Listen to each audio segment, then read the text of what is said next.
السلام علیکم ورحمۃ اللہ وبرکاتہ۔ اعوذ باللہ السمیع العلیم من الشیطان الرجیم من ہمزہ ونفخہ ونفثہ۔ بسم اللہ الرحمن الرحیم۔ الف لام میم۔ احسب الناس ان يتركوا ان يقولوا آمنا وهم لا يفتنون ولقد فتنا الذين من قبلهم فليعلمن الله الذين صدقوا وليعلمن الكاذبين ام حسب الذين يعملون السيئات ان يسبقونا ساء ما يحكمون۔ محترم سامعین کرام، الحمدللہ آج سے سورۃ العنکبوت کا آغاز ہو رہا ہے۔ یہ جو سورۃ العنکبوت ہے، قرآن کریم کے اندر جو اس کا آرڈر ہے، جو اس کا نمبر ہے، وہ 29 نمبر کی صورت ہے۔ یہ صورت کریمہ مکی صورتوں میں سے ہے، اور یہ صورت کریمہ مکہ میں اس وقت نازل ہوئی جب مشرکین مکہ اسلام اور مسلمان دونوں کے در پہ آزار تھے، اسلام کو مٹانا چاہتے تھے، مسلمانوں کے اوپر ان کے عرصہ حیات کو تنگ کر دینا چاہتے تھے، ظلم و ستم کی چکی کو بہت تیزی سے وہ چلا رہے تھے۔ اور یہ صورت کریمہ ایسے وقت میں نازل ہوئی کہ جب مکہ مکرمہ کے اندر ہی کچھ ایسے لوگ تھے جو اسلام کی حقانیت اور سچائی کو دل سے مانتے تھے، اس پر یقین کرتے تھے، اعتبار کرتے تھے، لیکن مشرکین کے ظلم و ستم کو دیکھ کر کے وہ اپنے ایمان کا اظہار نہیں کرتے تھے۔ کچھ ایسے مسلمان بھی تھے جو پکے سچے مسلمان تو تھے، لیکن مصیبت اور آزمائش کو دیکھ کر کے وہ گھبرا جایا کرتے تھے۔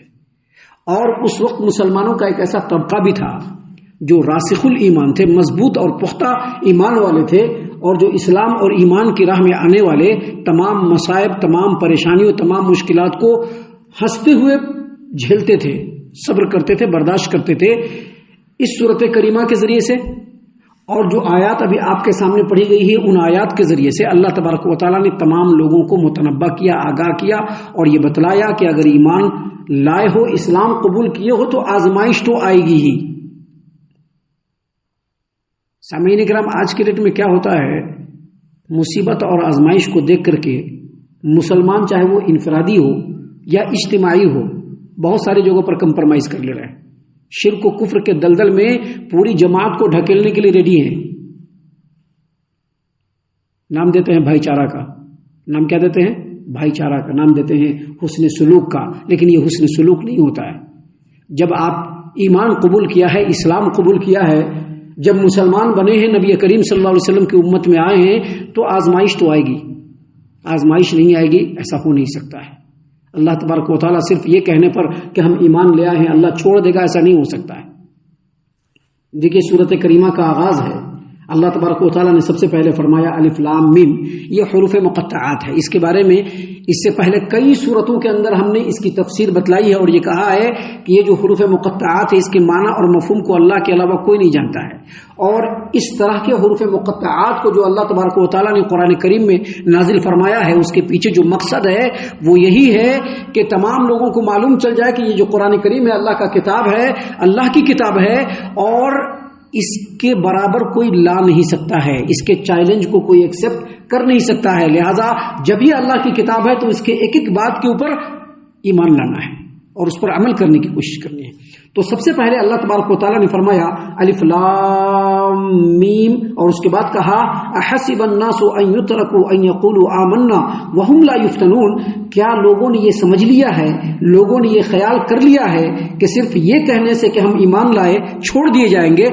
ان کو آزمایا نہیں جائے گا؟ یہ بالکل نہیں ہو سکتا ہے۔ جب مسلمان بنے ہیں تو آزمائش ہوگی، آزمائش سے گھبرا کر کے کفر و شرک سے سازباز کر لینا اور کفریہ اور شرکیہ اعمال کو انجام دے کر کے یہ سمجھ لینا کہ ہم سچے مسلمان ہیں، بڑے بھائی چارہ کو پیدا کرنے والے ہیں، تو یہ غلط ہے۔ مسلمان ہیں، آزمائش ہوگی، ایمان جتنا مضبوط ہوگا، ایمان کے اندر جتنی پختگی ہوگی، اتنی ہی آزمائش ہوگی۔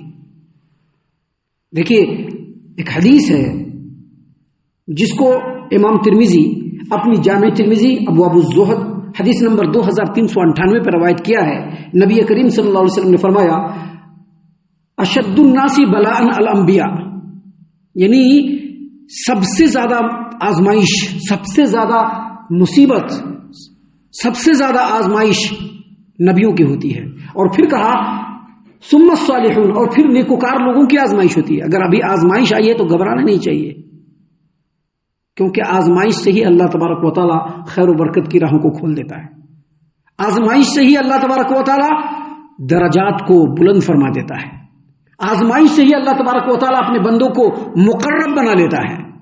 لہذا آزمائش آئی ہے تو گھبرانا نہیں چاہیے، کیونکہ سب سے سخت آزمائش کن کی ہوتی تھی؟ نبیوں کی ہوتی تھی، ثم الصالحون، اور پھر نیکوکار لوگوں کی۔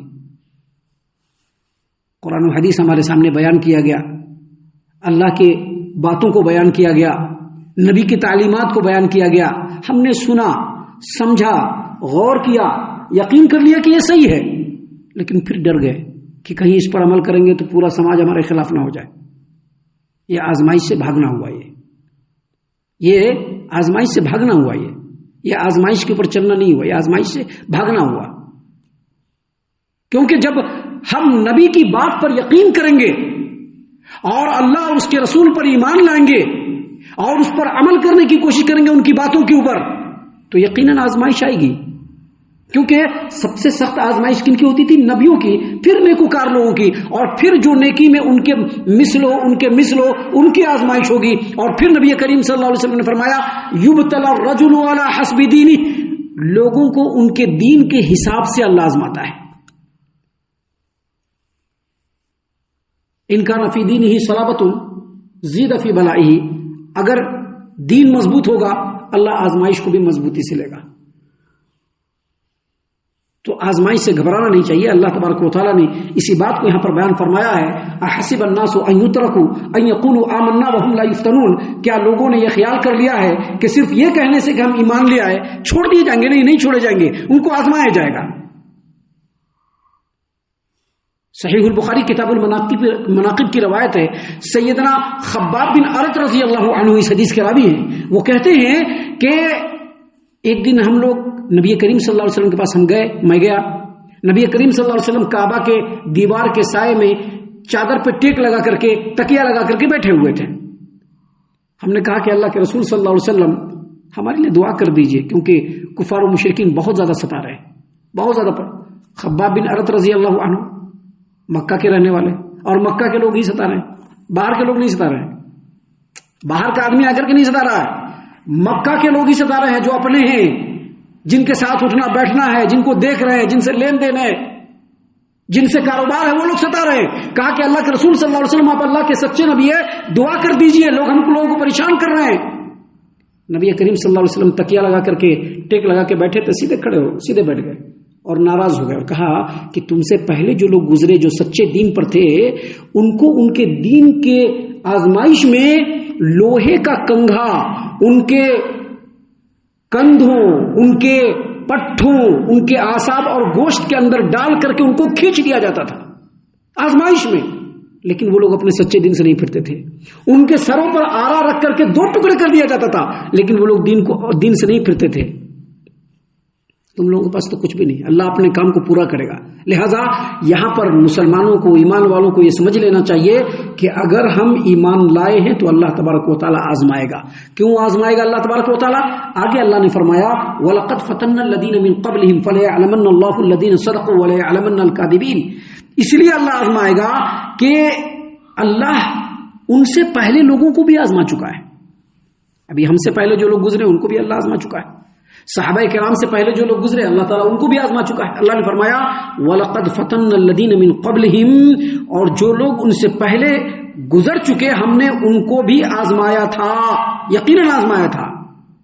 فَلَيَعْلَمَنَّ اللَّهُ الَّذِينَ صَدَقُوا وَلَيَعْلَمَنَّ الْكَاذِبِينَ، آزمانے کا جو مطلب ہوتا ہے وہ یہ تھا کہ اللہ جانچ لے۔